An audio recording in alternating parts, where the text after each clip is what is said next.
ব্রিগেডে আজ লক্ষ্য কণ্ঠে গীতা পাঠ পড়া হবে। গীতার 5টি অধ্যায়। সকালেই হয়েছে কলস স্থাপন।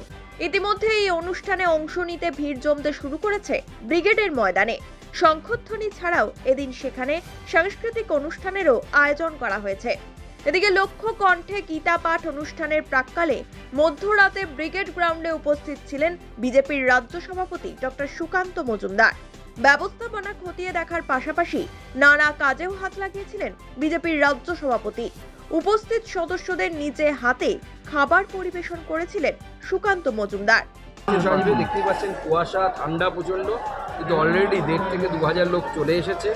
আরও লোক আমরা মনে হচ্ছে, যেটা আমাদের আন্দাজ, যে রাত্রিবেলায় প্রায় 4-5 হাজার লোক এখানে রাত্রে থাকবে।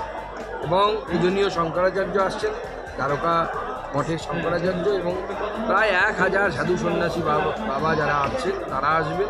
এবং তাদের উপস্থিতিতে দুর্বীর দৈতাপতি, আমাদের সকলের শ্রদ্ধেয়, তিনি থাকছেন। এবং লক্ষাধিক মানুষ সমাগম হবে, মানুষ গীতা পাঠ করবে। যে কুরুক্ষেত্রের ময়দানে ভগবান শ্রীকৃষ্ণ গীতার বাণী দিয়েছিলেন, আজ অব্দি তো ব্রিগেডে শুধু রাজনৈতিক যুদ্ধ হয়েছে, সেই যুদ্ধ এবার গীতা পাঠের মধ্য দিয়েই ব্রিগেডে শুরু হবে এবং ব্রিগেড পবিত্র হবে, বাংলায় আবার নবজাগরণ শুরু হবে। রাজ্যের পরিবহন মন্ত্রী একটি ফেসবুক পোস্ট করেছেন, সেখানে বলেছেন স্বামী বিবেকানন্দ বলেছিলেন যে গীতা পাঠ অপেক্ষা ফুটবল খেলা ভালো, কিন্তু বর্তমানে তিনি থাকলে বলতেন গীতা পাঠ অপেক্ষা টেট পরীক্ষা ভালো। দেখুন, অল্প বিদ্যা ভয়ঙ্করী বলে একটি কথা আছে। কে করেছে? পরিবহন মন্ত্রী। এই জন্য এই অবস্থা। ওনাকে তার আগে পিছের লাইনগুলো পড়তে বলবেন। স্বামী বিবেকানন্দ বলেছেন, দুর্বল শরীরে তুমি গীতার বাণী আওড়াতে পারবে না, শক্তিশালী শরীর দরকার। যার শরীর নেই তার জন্য ওটা ভালো, আর যার বুদ্ধি কম তার জন্য গীতা পড়া ভালো। ওনাকে আমরা গীতা পড়ার জন্য আহ্বান জানাচ্ছি। রবিবার কলকাতায় গীতা পাঠের অনুষ্ঠানে উপস্থিত রয়েছেন দ্বারকার শঙ্করাচার্য সদানন্দ সরস্বতী এবং পুরীর জগন্নাথ মন্দিরের দৈতাপতি। গীতা পাঠে গলা মেলাবেন ইমান আলী শেখ এবং ফরেজ লস্কর রাও। গীতা পাঠের জন্য ব্রিগেড ময়দানে তৈরি হয়েছে বিশাল মঞ্চ। সেই মঞ্চেই হবে গীতা পাঠের আসল অনুষ্ঠান।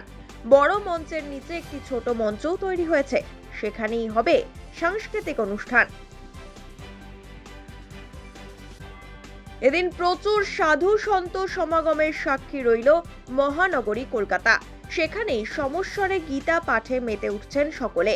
এই অনুষ্ঠানের অন্যতম প্রধান আকর্ষণ ছিলেন প্রধানমন্ত্রী নরেন্দ্র মোদী, কিন্তু সেই অনুষ্ঠানে তিনি উপস্থিত থাকতে পারছেন না বলে জানা গিয়েছে। তবে প্রধানমন্ত্রী না আসতে পারলেও গীতা পাঠের প্রস্তুতিতে কোনো খামতি রাখা হয়নি। সনাতন সংস্কৃতি সংসদ, মতিলাল ভারত তীর্থ সেবা মিশন আশ্রম, অখিল ভারতীয় সংস্কৃত পরিষদ এবং আরও কয়েকটি সংগঠন মিলে এই অনুষ্ঠানের আয়োজন করেছে। সকাল 10টা থেকে শুরু এই অনুষ্ঠান। দৈতপতিজির বক্তৃতা শেষে ধন্যবাদ জ্ঞাপন করা হবে। এর মাধ্যমেই শেষ হবে গীতা পাঠের অনুষ্ঠান। Bureau report, one India Bangla.